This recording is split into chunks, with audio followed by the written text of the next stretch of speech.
Well, hi, everybody. This is Dick DeAngelis, and I'm here today with Chris Estle, and Chris is the Jefferson County Public Health Administrator. And we're here to give you, for lack of a better word, COVID update for Jefferson County, just to let you all know what's happening. Sponsored by Fairfield Media Center, and just brought to you really by the people that are doing a lot of good work. So, Chris, before we start, let me just say thank you for all the great work that you're doing and all of our healthcare professionals and people in emergency services, et cetera. And welcome. Well, thank you, Dick. I appreciate the opportunity to be here today. I appreciate your kind words, and it definitely takes all of us working together. It takes us all working together every day, but especially the last 14 months that local public health departments have been watching this progression of COVID-19. It was November of 2019, we started watching it in Wuhan, China. Seems like a long time ago. It really does, doesn't it? And I think, like we talked about before, I think, people don't realize that many of our emergency services people are trained for emergency situations, an accident, a tornado, something like that.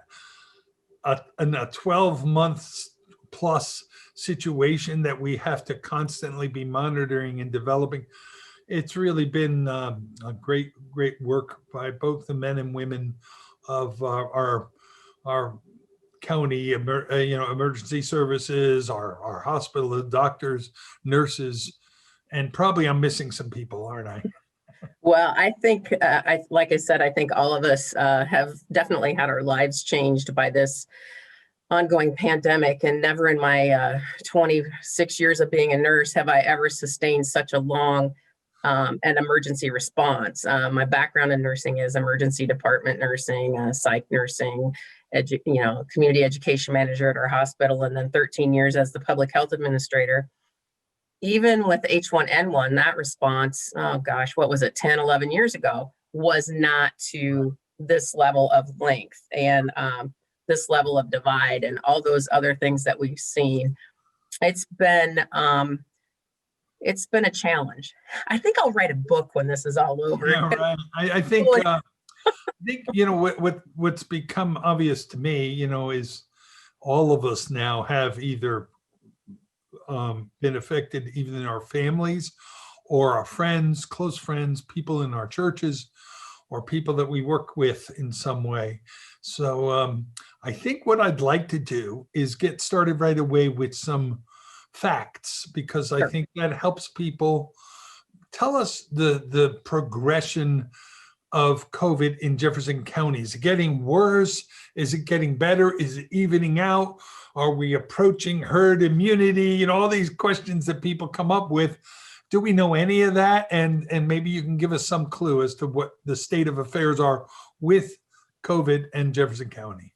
Yes, I will try my best. I know that it's like a moving target, so to speak. The information that I'm telling you today might be totally different than the end of the day. And I think that that's one thing that as humans, we don't like it when things change, and we like it even less when things change frequently, unless it's for the better. And we know it has to get worse before it gets better.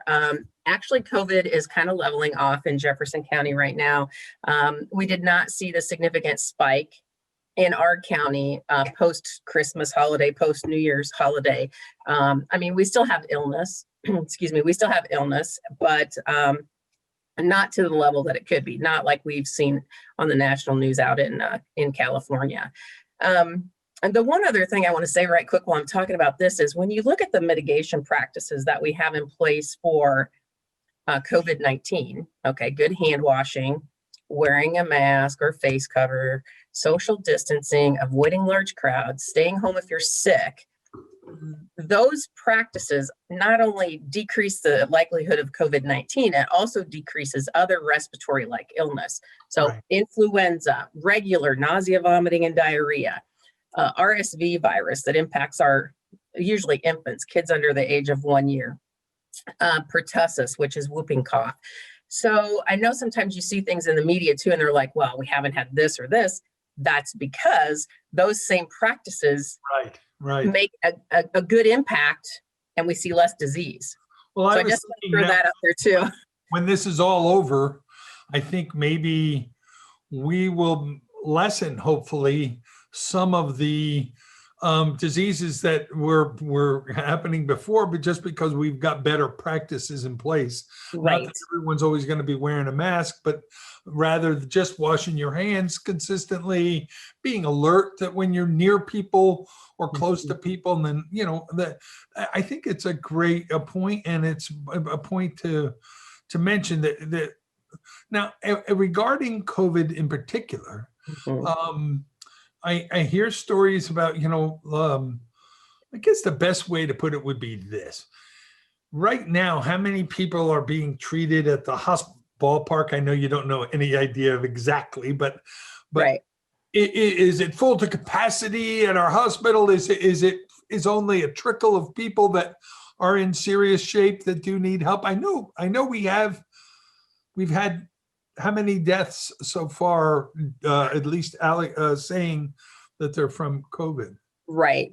I think it's 24 or 25. I haven't honestly looked because Yeah, around I that. get I get information a little bit differently than the general population does. And we know sometimes somebody could be considered recovered from COVID, and then they could go on and later die from a different respiratory illness, and it might not have COVID listed, but they could have at one point been positive. So I get information a little bit differently. Your first question, though, back to the hospital, I know we have a great working relationship with Jefferson County Health Center. I talked to Stacy Worley, the emergency department manager, numerous times a day.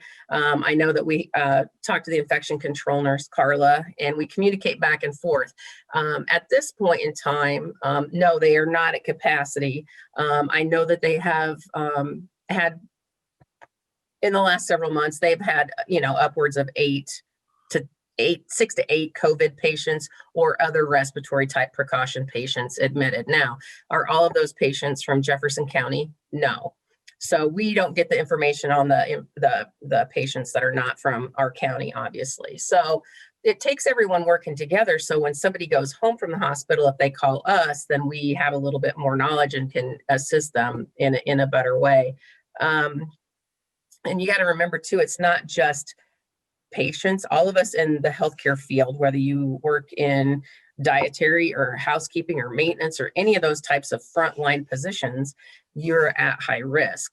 And I think sometimes people forget that. So when we talk about vaccine, we'll talk about those very, very important folks too. So, but as a whole, I think we're doing pretty good right now in Jefferson County. The numbers are pretty decreased. It's doing pretty well as a whole. Yes, we have had deaths. Yes, I personally know people. Yes, I personally lost family members to COVID, and it's very sad and it's very emotional, and it's been a difficult year to try to navigate. I know that people accuse me of being a little bit on the positive minded side, but I am going to say that in just general, I'm really impressed with Jefferson County. There's a lot of good people who are trying their best to remain masked when they're anywhere near people and so on, and are considerate, etc. There are exceptions, yes, and if all you have to do is hop on Facebook to find out every one of those exceptions. And I'm not saying that it's not making a judgment on calling out people or whatever. Right. But I do think that that in general, our numbers are partially connected to how well people are following the guidelines. Yeah, And I would have to agree. And combine that with how well I think people like you are communicating with us, and we really appreciate it, Chris. I mean, so that we're all in this boat together, and We are. And sometimes you have to paddle quicker than others. Sometimes exactly. you coast, Now, other times you got to paddle. I might come back to some of these things, but generally, I do want one more question on COVID. Yes. Testing. So if somebody wants to get tested right now, I had a cough. I get a cough every winter. I Me didn't too. have a bad cold, didn't have a fever, didn't have any of that. But, you get that little bronchial kind of itchy cough for a little while. And of course, now you're going, oh my God. Now you can't cough in public. You cannot cough in Right, public. right, exactly. I'm fine, I'm okay. But put on your mask. No, but in general, I think a lot of people just feel like, well, God, sometimes I'm just getting nervous. Or I hear this, what do I do if I think I could have it, but it's a stretch? Can I go get tested at Hy-Vee's? Is that Yes. available to me? Yes, testing has opened up, and we knew that that would happen as this progressed. I mean, this has been a new virus for all of us in this past, 14 months. So testing is more readily available. Of course, you can go to Jefferson County Health Center, and we tell people to call, 4156, which is their clinic number. They schedule appointments there. Hy-Vee is doing testing. They don't do testing here. They do specimen collection, and then it's a send out, is my understanding. So you can call and talk to their pharmacy. They're the ones that are assisting with that. Is there any reports on anything being more accurate than the other things? Well, here's my thing as a nurse. And then there's let me finish this before I forget. Then there's the testing warehouse. I believe it's on the corner of 6th Street and Burlington. Right. And then, of course, we have Test Iowa in Wapello County, which is Ottumwa, and Great River in Burlington. So those are some options close to here. I know that other counties look differently, but those are the things that I can think of right here. Right. Testing, I know they're coming out with saliva testing, and they're doing testing on that, validation, et cetera. PCR is still the standard, the gold standard, so to speak. But here's the thing. PCR is up the nose? Yeah, it's like it's going to poke out the back of your head, right? It's not just barely inside your nose. And I've been tested, and I've been negative, but just so anybody wants to know. But when you do that testing, or if you do it yourself, you're not going to stick the swab very far up your nose, right? So people have to remember your test results or your specimen collection is only as good as far as you swab and collect the specimen. I mean, it's not a pleasant situation, but you have to get a good specimen to get an accurate result, right? And with viruses, we don't know. It depends on where you're at in that viral load of that illness process, because you could be just coming into getting sick and you don't have the viral load yet. You could be on the outside of it and your viral load looks different. Every one of our bodies processes viruses and bacterial infections differently. So there's so many things, and that's why the guidance has changed. The guidance continues to change for testing. So it can be a lot of information, and it can be overwhelming. But I had a cold a while back too, and I thought, oh my gosh, I can't go anywhere. They're going to think I have COVID. And again, it was dry air. It was being outside when it was cold. It was scooping snow, and I was better in like 2 days. I stayed home. I worked remotely, and I'm like, well, this is definitely not COVID. I mean, because I didn't have any risk factors either. Everywhere I go, I have a mask on, or wash my hands, or very limited contact. So. Does that answer those questions? Or except for one thing that then comes up for a lot of people that I talk to, and that is, I think I had it 8 months ago, and I was sick. I know even for me, a year ago now, almost a year ago, January or February of last year, I was pretty sick. I was surprisingly sick, and bronchial, thing, fever, the whole thing. If I had it now, I would definitely tell you I had probably COVID. But back then, there was no COVID that people were talking about. And so the question that everyone seems to have on their mind is there some test coming around the bend that can just tell me if I've had it? And if I already have the antibodies, do I need to? Then comes the next question, which leads us into the next thing. Do I need to get a vaccine if I've already naturally established the antibodies?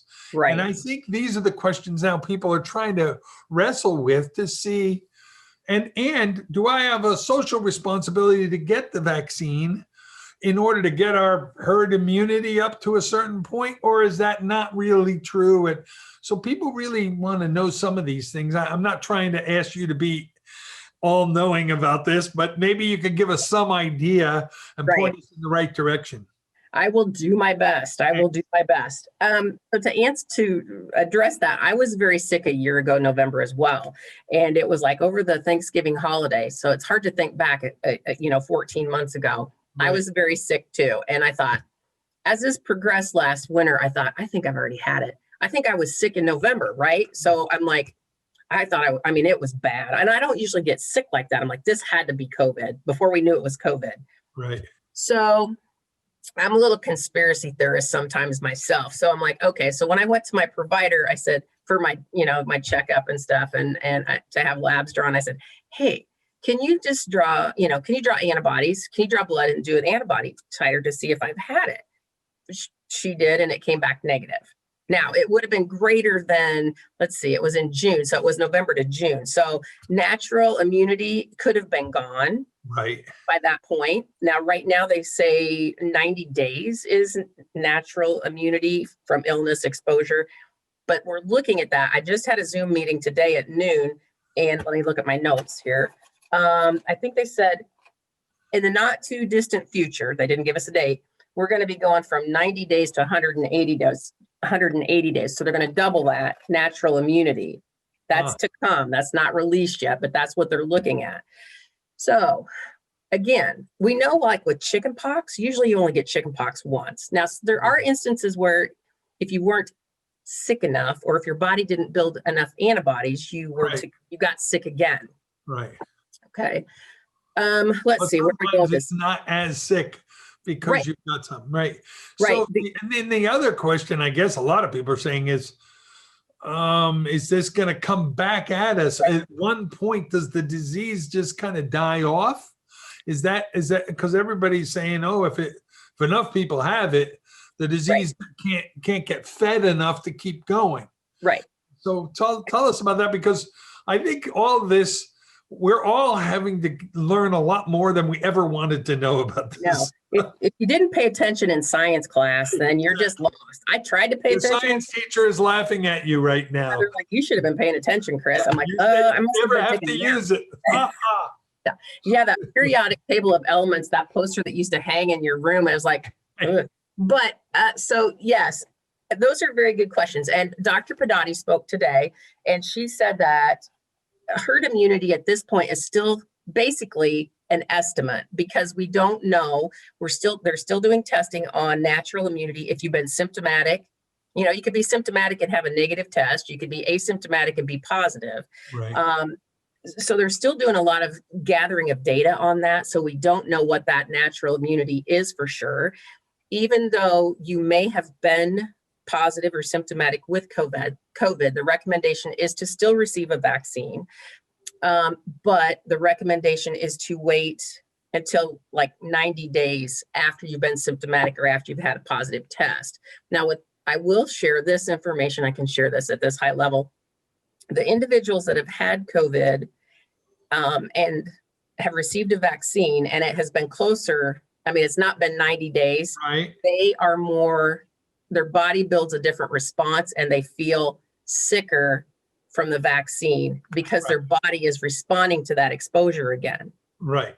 Does that make sense? And they're responding to it much sooner than when they had it. So yes. So it's like it's hitting them again. Yes. Boom, boom. Yeah, their body's like, hey, I know this isn't supposed to be in my body. Attack. Right, so it's responding to that exposure again. And that response can be a fever or whatever else happens. Yeah. Right. And so I think there's a lot more to know, but at this time, current guidance is to go ahead and receive the vaccine, even though you've maybe had COVID, either positive, negative, and symptomatic. I know myself personally as the public health administrator, I received my second vaccine a week ago, Friday. It'll be a week Friday. And and I got along fine. I didn't feel as good on Saturday as I thought maybe I would. I was just tired and kind of just felt like I didn't really want to do anything. But I wasn't sick. My arm hurt a little bit, but my arm always hurts when I get a vaccine. Some people say I didn't feel real good after the second one, but I don't feel real good some days. Yeah, exactly. That's Saturday. I just wanted to take a nap, right? So go ahead. I'm sorry. No, I just think that, what I'm telling you today might look different. And Yes. the thing I want to stress to people is, even though we've had pertussis, which is whooping cough, the vaccine available for many, many years, it's part of the childhood immunizations that we give. We still see individuals have pertussis or whooping cough, even with the vaccine. Right. But the rationale behind the vaccine is, if you get the disease, hopefully you're not as sick, and hopefully you don't die from that illness. Right. So that, I mean, I know we have people that don't believe in any vaccines. We have people that pick and choose. We have people that get every vaccine. So again, nothing is 100%, but it lessens your severity of illness. Well, I think everybody has to be responsible for their own health. I think that it is true that there are certain decisions we're making that do affect the whole, and so you have to take that into consideration. Absolutely. But I am interested in, I think we should next talk about, I am interested in this, when someone gets the vaccine, do we have enough set aside for them to get their second one? Is there any chance that as this is rolling out, I get my first vaccine shot, but then you go, oops, we just vaccinated too many people, we don't have enough? Or is there, I'm sure there's a plan in place to make sure that doesn't happen. I'm going to crickets. Chris isn't saying anything. No, what I will tell you is, stay tuned. We're going to hear that answer right after this important message. No. Yeah. No, that is a really great question. And I will I sound like I'm an elected official. That is a great question. Right. Here's the deal. Honestly, every week we have a Zoom meeting with the state health department, and they've expanded that to providers, pharmacies, local public health, anybody that could potentially offer COVID vaccine. And it continually changes. We have seen it change with the presidential administration level change. Okay, I will tell you this. Usually, I know by now, it's Tuesday, I know by now how many doses of vaccine I'm going to receive this week. Right. And when it's going to arrive. I have not received that notification yet this week. So. And I'm not giving anybody a pass, but if there is a switch in who's in charge, sometimes that can also, that transition sometimes isn't as easy as everyone thinks. So, right. And I think we've seen that, and we don't know, like, okay, so we received 500 doses in December. Right. I can tell you that we received the 500 doses of the booster dose. So you call it prime and booster, right. Even though the vaccine is exactly the same. That's how they allocate it, as prime. And they've all been given out. So at least the prime, the 500 people have in Jefferson County have received the vaccination. Yes. And those are the phase 1A, the healthcare provider, those frontline people. Then, like I made comment just a little bit ago, we have received the 500 booster doses, and those doses are out as well. So you have to wait. We have Moderna vaccine, and that window is 28 days. So it's 2 doses, 28 days apart. How about the people that are in nursing homes? Have they received theirs? I can share this. Right. I can share this level information. Every county looks so different. And I think when we watch national news, I think that really creates a lot of anxiety for people, because you look at what they're doing in other states. It's like, you can't compare any other state to Iowa. You just can't. Right. So with this response, there was a national pharmacy agreement. So big national pharmacies were allocated vaccine at the federal level. Oh, well, actually it comes out of the state allocation, but it was at the federal level that this got into place. So one of our long-term care facilities opted to utilize a pharmacy, and they will get vaccinated this week. The other long-term care center opted to get doses allocated by local public health, and they've already received their booster doses, or excuse me, their prime doses and their booster doses.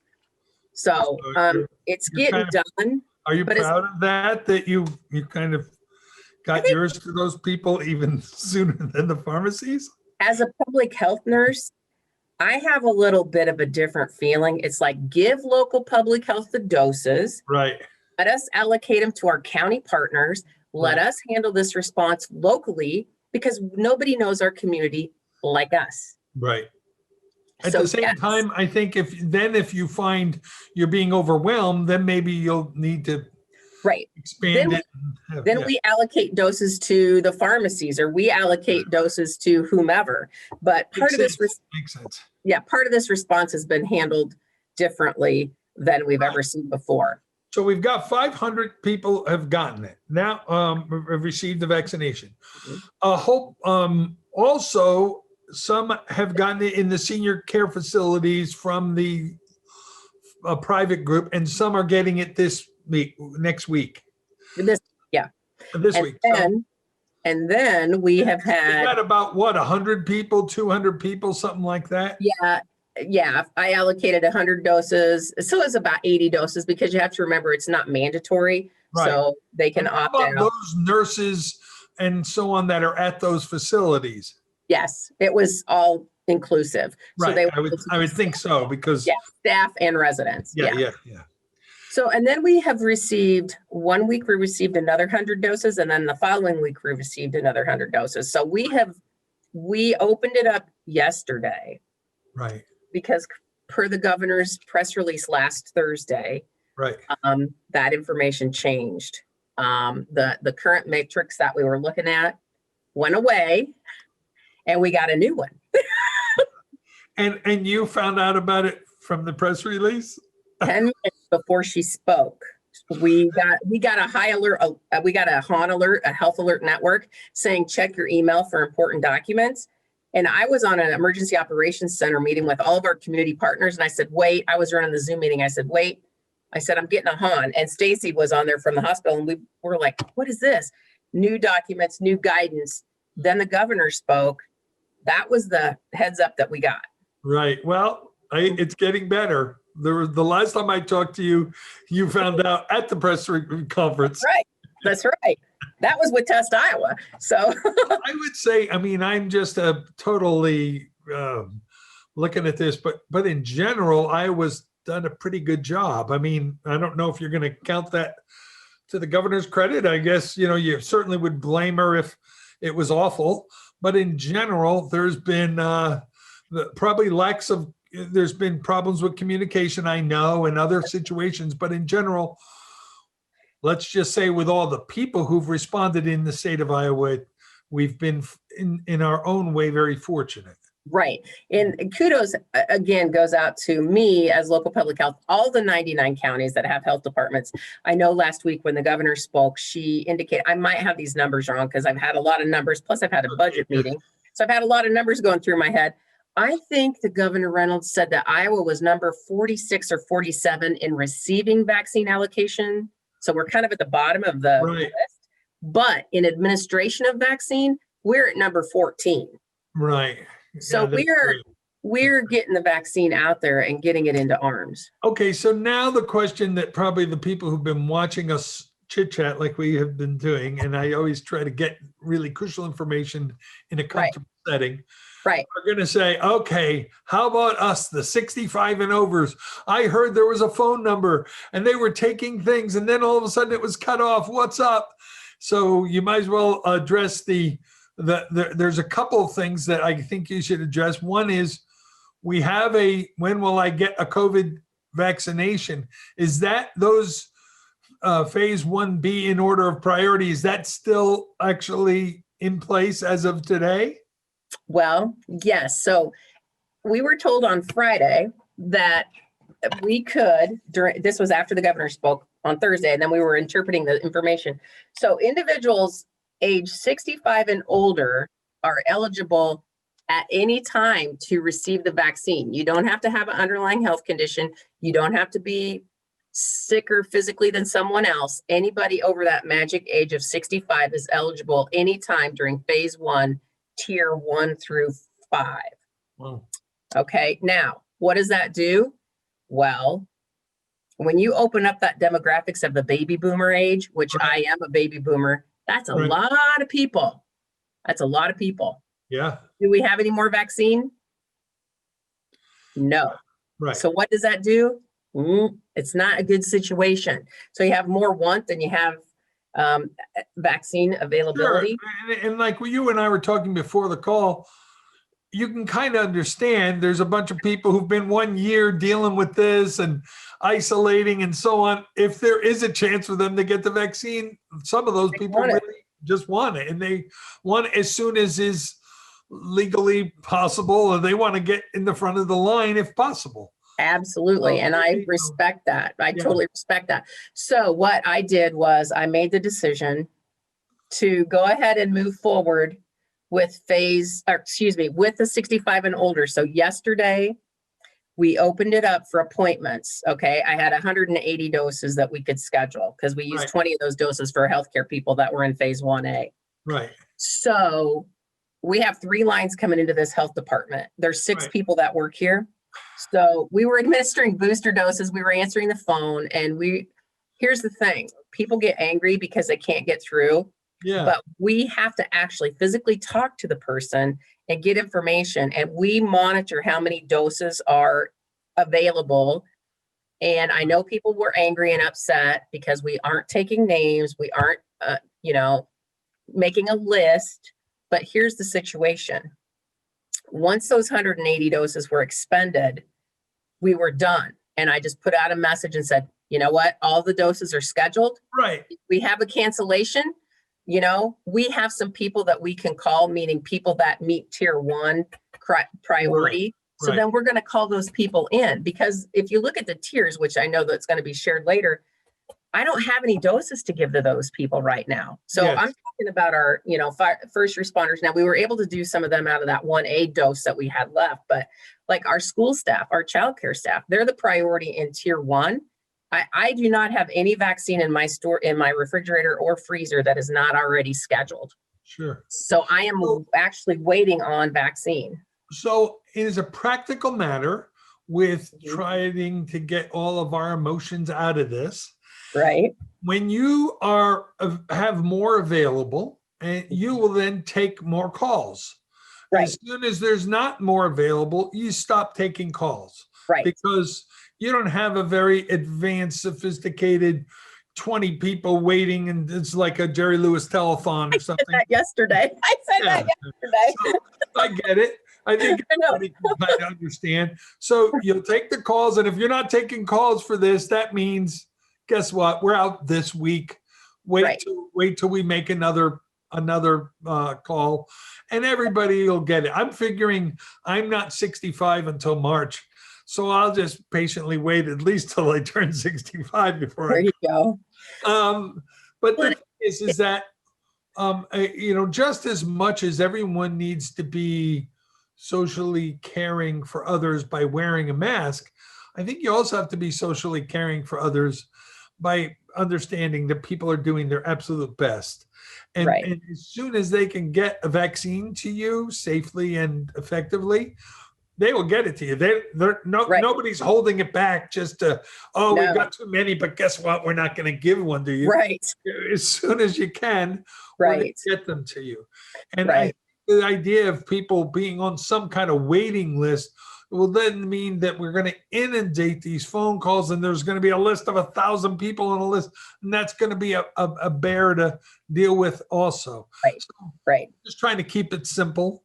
Absolutely. And make it effective for people. And as more, it may be that in a week, 3 weeks, 5 weeks, a lot more will be available than 100 or 150. It could be that 500 at a shot become available or more. Or even other vaccines, right? I mean, others could get approved or whatever. So there's all kind. I'm hearing about a one-shot vaccine. Johnson & Johnson. Yes, they're in trials, and they're. I don't know if they've submitted for emergency use authorization, but they're close if they've not submitted. So it's one dose. I think the idea is, and that would be an interesting thing for you if you have to start dealing with 2 different types of vaccines. Right. We won't even go there. That's another phone call. That's one more level. So if someone does eventually, just so that people can kind of think about it, right? Where do those people who did sign up, maybe you don't even want to say, will they be told where to go, or is that it, or they come to your place? Not to your house, but they'll come to my workhouse. They will come to the health department at 200 West Briggs. We do have a system like the school where you pick up the phone, you get buzzed in. The reason is because we have to socially distance. We have controlled environment, meaning it's safe for people to enter. It's safe for us to work here. We have a process in which they sign in and they have to fill out a questionnaire. There is no administration fee for us to give you the shot. So that's no charge. Some health departments and some pharmacies are charging an administration fee to your insurance company. We do not do that. And then the vaccine, of course, is taxpayer funded as well. So there's no charge to that. So Chris, let me ask you something about that. What if someone's unable to go into your facility? Maybe they're being helped, they have disability or something like that. Do you make some arrangement for that? Can they? At some point we will. And I think vaccine will become more available to other home care agencies, and they'll be able to allocate, we'll be able to allocate doses to a home care agency to administer to those folks that meet that criteria. Now we're just trying the best to get the most doses in the arms. So then, then we have people come down and we have it spaced out in our clinic area, and we answer any questions, administer the vaccine, answer any other questions, make a copy of their information if they want it, they get their card, and then we monitor them. They sit in the chair and they have to wait 15 minutes because that's the current guidance, and we don't want somebody to pass out. We've not had, knock on wood, we've not had anybody have an anaphylactic reaction. There's not been a life intervention type of a situation. CPR, no, we've not had any of that. Have you heard any reports of people getting sick from getting their vaccination? There was one report of an individual that developed some symptoms, and then she sought medical treatment. But at this point, I believe she's doing okay. And there's a process in place. It's called VAERS, which is a vaccine adverse reaction program that's ran by the CDC. And that's for any vaccine that's administered, not just this. That is not a unique new thing. I told Karen, I've been generally impressed that it doesn't seem to be that there's substantial problems with any of these vaccines, although some people have mild, seems like mild responses, but those responses are probably their body just fighting off the what's in the vaccine that's simulating the COVID.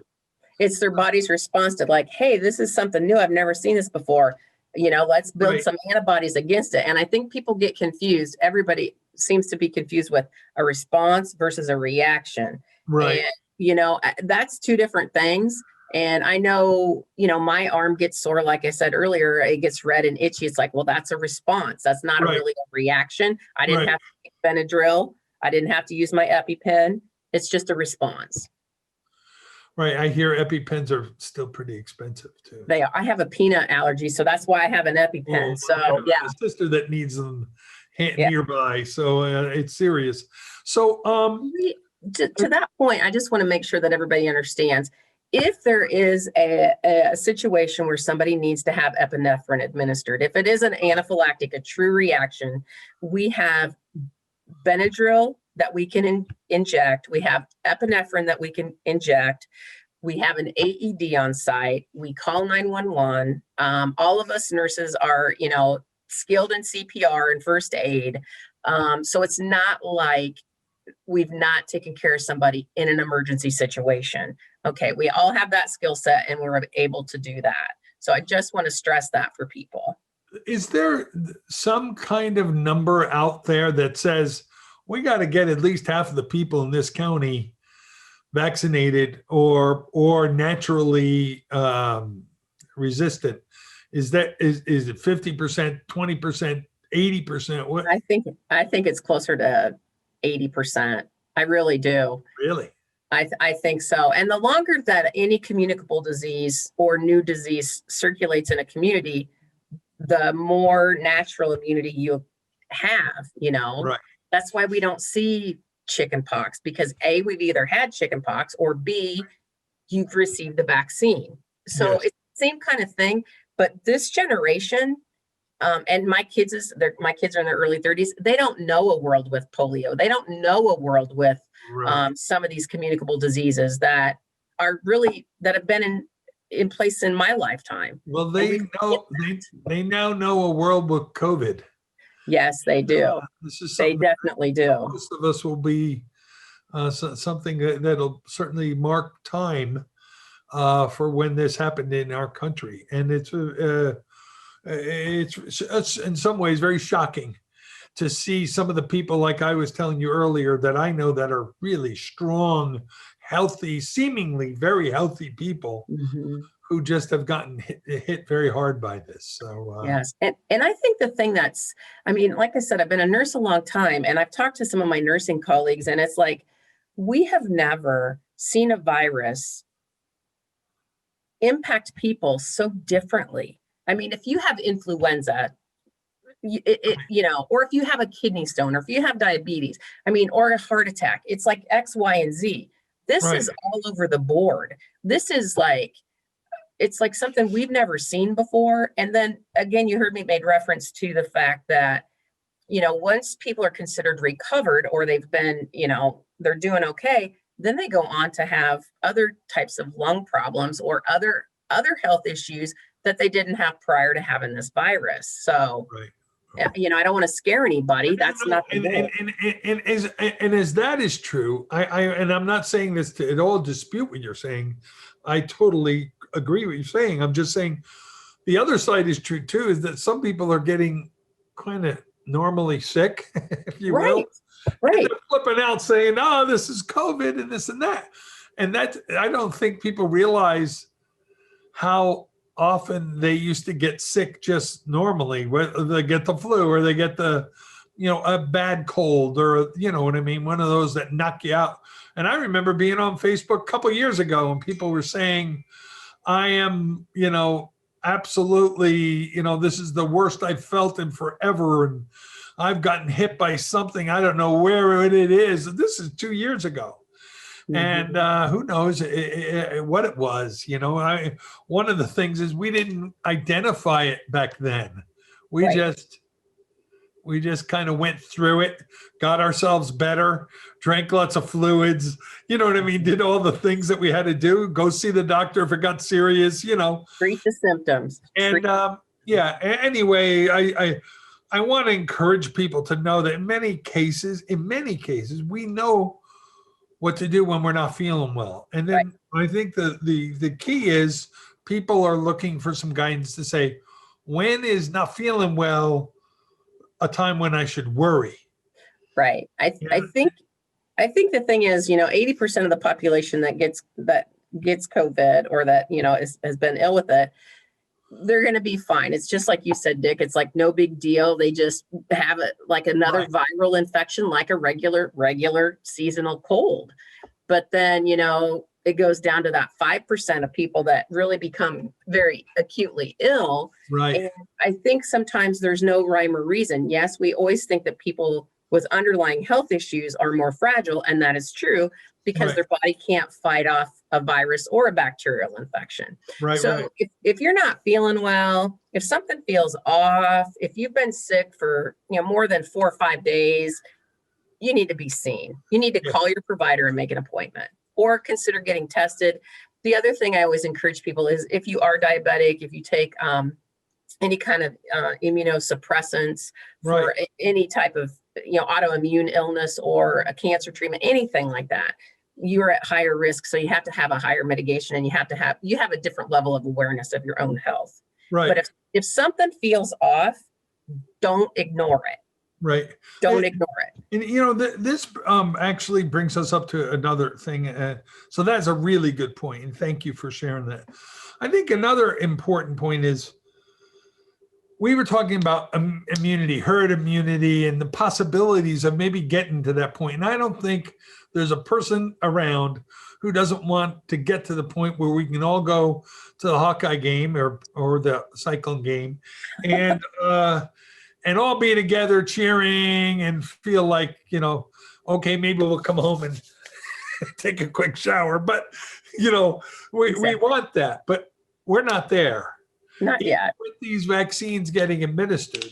So I guess I know the answer, but I'd like you to answer, is it still important to wear masks and socially distance? This is a question I'm getting actually on the chat. After, just for the general public, and then even for a person who got the vaccination, is that important for them to do, or is it really not? Yeah, yes, it definitely is. I know our bodies don't develop full antibody benefit for 2 weeks after we've received that second vaccination. So I'm still in that, 10 days to go before my body actually has what we consider full protection. Right. And then even after that, I still have to follow the mitigation practices. I still need to wear a mask. I still need to wash my hands. I still need to social distance. Okay. And why? Because no vaccine is 100%. And I not only want to keep myself healthy, I'm trying to keep everybody else in the herd healthy Right. with me. It's So not just about Chris. It's about if I everybody. get a vaccine, that doesn't mean I can't get exposed to COVID. Right. It means that my body has developed an immunity to it, but it still may be there for a little while if I've gotten exposed to it. Right. And therefore, I could transmit it, right? Right. I mean, so Right. that is a really, I think, a kind of, Right. here's the thing. I don't want to hear any of this. I just want to go out, say hi to my friends and give them a big hug. I know. Not think about this. I know. But we've done this far. And the reality is we're not, now you got me doing this. I know. I wash my hands all the time. All right, I got to touch my mouth a bunch of times. Now I can put the stuff on. Hand sanitizer. Mine's I know. smaller because I'm such a little person. Mine's big and it's like. Yeah, you're inversely proportional. So anyway, I think that it's worth saying to people that for now, the guidelines, the protocols are still in place, even for someone who's received the vaccine. Yes. We've done so well so far as a county. Let's keep that up. I say that with due respect to the people who have gotten the serious case of this and who have passed. Yes. Obviously, our hearts are with those people, and we're not ever meaning to make light of it. No. But in general, I think we can feel proud that we're doing well as a county, and I think maybe our death rate is not fantastic, but in general, Right. so those death rates are always in question, because I know of several cases where somebody was quite old and quite compromised, and Right. yet they got it and passed, and it certainly probably was aided by the fact that they had COVID, but it wasn't a total, it wasn't like, oh, I'm totally healthy, walking down the Right. street, boom, I got COVID and I passed. So Right. I think that we should be careful. Numbers can only give us so much information without misleading us. Right. But in general, I think as a county, we're doing a good job, and we want to continue to do that. Absolutely. And, it's easy to report things statistically or with those data points. And, when you live in a small rural community, I know the majority of those individuals. I know them. I've worked with them. I've been friends with them. You heard me say that I've lost 2 family members, extended family members to COVID. They don't reside in this county. Right. And when we report those numbers, sometimes it's easy to think, oh, that's where we're at. But every one of those numbers has a family unit. And when I look at the national news, and you might hear a family lose 2, 3, 4, 5 people from the same extended family, that is significant loss. That is a significant loss in that family unit. Sure. The one thing I think I want to leave with, if I can, Dick, is I used this analogy the other day, and I'm like old school. I like analogies, but it's kind of like when you drive a car, right? Okay, so you get your all these things to keep us safe. Okay, right? You get your learner's permit, so you get to drive with a licensed driver. Then you take driver's ed. Then you take a test, or you hopefully pass and get your license. Right. You have insurance. You wear a seat belt now because that's a law. Right. And our vehicles have airbags, right? So look at all those layers of mitigation that we have in place. Right. for every time you get in the car, turn the key and you take off. Now, is every accident going to end in a fatality? No, thank goodness it's not. Why? Because we're doing all of these things Right. to try to keep us all safe. And that's what we're doing with this ongoing mitigation process with this response. That's another layer is a vaccine. I'm not here to get in a debate about that. It's an option that's not mandated, but again, it's another layer of protection. So I kind of like that analogy. Yeah, it's a great analogy. Thank you. If somebody wants to get the vaccine, they're 65 or older, or they feel for some reason they're in an unusual situation that they really, how will they know when you say, hey, the door's open now for 100, 150 people? Do they pay attention on a certain website or something like that? I think the thing, I use Facebook a lot of the time because Facebook is easy for me because I can control our Facebook page here at the health department. I know some people don't have social media, but for me, it's easier. It's a little bit more cumbersome to use our website because I have to contact the person that does it. Sure. So I post something and then my next note is to Tammy at the radio station that I posted something new. And then they share it on, Classic 96. So either be on Facebook and what is the name of the group? Jefferson County Public Health. Public Health, or listen to our local radio station. I know Jason usually also gets things out of Fairfield Media Center, their Facebook page right away. Yes, he does. Jason, I'll send it to you too. If you want me to start doing that, I can click new to you. Yeah, I think that'd be great. Yeah. Yeah, he can't hear me. Sorry. I want to just go on record as thanking. He just said yes. So I want to go on record as thanking Jason for providing this Zoom meeting in Fairfield Media Center. They do great work, especially during this very challenging time for our community. And we really appreciate you, Chris, taking the time with us to give us an update. We hope you'll do it again soon because I think it really helps a lot of people. Maybe makes them feel a little bit more comfortable. And I'm going to just say this to everybody. Act civil, act kind. Everyone's working hard to try to help you. And I know that, everybody feels like their situation is, they're going to be the champion of kind of sticking a pin in somebody's side. But to be honest with you, unless it's really necessary, we can do without it. And then, if you really need to contact somebody, you can leave a message on the Facebook page for the public health.